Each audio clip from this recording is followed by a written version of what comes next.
In a land where the mountains kissed the sky and the forests whispered ancient secrets, lived a man whose name was often spoken in hushed tones. His name was Eldrin, and he was the most powerful sorcerer the world had ever known. Taller than most men, with piercing blue eyes that seemed to see into one's soul, Eldrin's presence was commanding. His long, silver hair flowed like a river of moonlight down his back, and his staff, made from an ancient oak, never left his side. He wore robes dyed the color of twilight, adorned with mysterious symbols that glowed faintly in the dark. Despite his appearance, Eldrin's heart was kind, though burdened by the weight of his power and knowledge. Eldrin lived in a secluded tower, surrounded by a barrier of enchanted thorns that kept the curious and the ill-willed at bay. His days were spent studying ancient texts, brewing potions, and communing with spirits from other realms.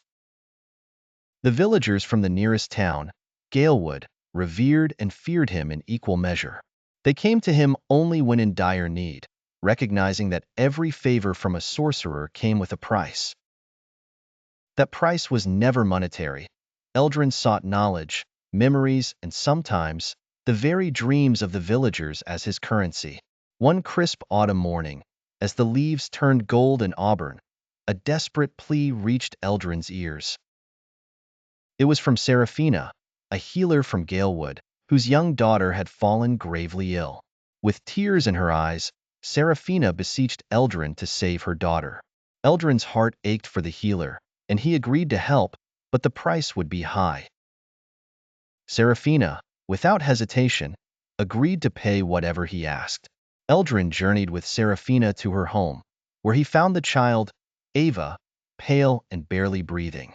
He discerned at once that she was afflicted by a curse, one that had tied her life force to the withering of the land. Eldrin knew that to save Ava, he would have to confront the source of the curse, an ancient and malevolent spirit dwelling in the heart of the forbidden forest. As they approached the forest, the air grew heavy with malevolence. Eldrin could feel the spirit's eyes upon him, watching, waiting. With a deep breath and a firm grip on his staff, he ventured into the darkness. The trees seemed to close in around him, their branches like skeletal fingers, but Eldrin pressed on. Deep in the forest, he found the spirit, a wraith-like entity, shrouded in shadows. It hissed and snarled, recognizing Eldrin as a threat.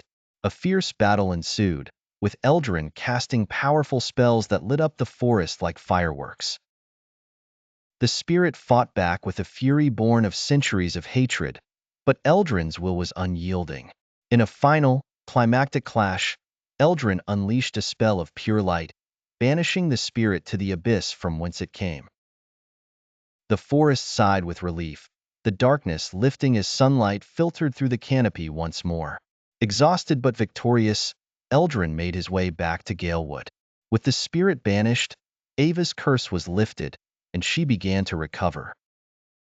Seraphina was overjoyed and fell to her knees, grateful beyond words. True to his nature, Eldrin did not ask for gold or jewels. Instead, he requested a memory, a precious moment from Seraphina's past, one that he promised to keep safe within his heart. Seraphina, understanding the cost, agreed. She closed her eyes and bestowed upon Eldrin a memory of pure joy, the day her daughter had first laughed. Eldrin took the memory gently, without pain, and tucked it away deep within himself.